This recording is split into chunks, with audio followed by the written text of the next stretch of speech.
Gene altering therapies are not a relevant health product to protect people against an unknown pathogen.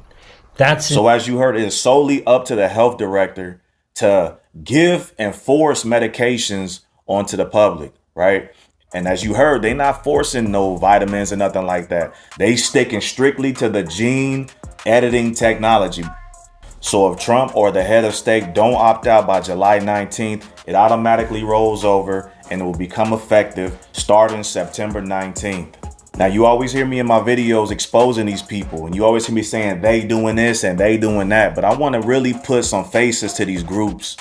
Okay, the Bible never shied away talking about the Pharisees or the kings, and the Bible was very specific when it was pointing out the people who were the enemy. And I want to do that for you right now.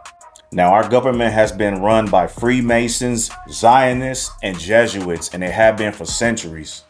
Now, like the Bible says, the world is lying in the power of the wicked one, and we already know that, right? But that's just like moving into a neighborhood and saying this is a bad neighborhood and not taking the time to identify and acknowledge the houses that are actually the trouble houses, right?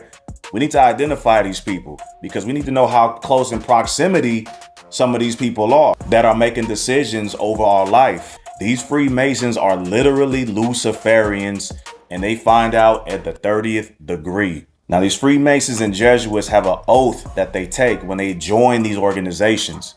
Let me read you some of the disturbing things they agree to. And then you tell me if you want these people actually speaking for you and your family. Now, the Jesuits could be looked at as like the hitman for the Pope. This is where it gets absolutely crazy. And just keep in mind that we just had our first openly Jesuit Pope. And ask yourself, why would a Pope make this oath, right? They're supposed to be holy, right? But check this out. They will rip up the stomachs and wombs of the women and crush the infant's head against the walls. Come on, people. These are the people in power over us, making all of these decisions. Now, the Jesuit oath and the Freemason oath are very similar, even to the point to where the punishments kick in.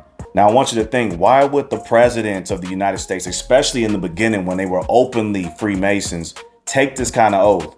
Did you know a lot of the astronauts also are openly Freemasons? You can catch pictures of them throwing up devil horns and everything like that. Astronomers like Copernicus was a Jesuit. Isaac Newton was involved in alchemy and wanted to forward the Freemasonic ideals and goals. Same thing with Albert Einstein. Albert Einstein was also a Freemason.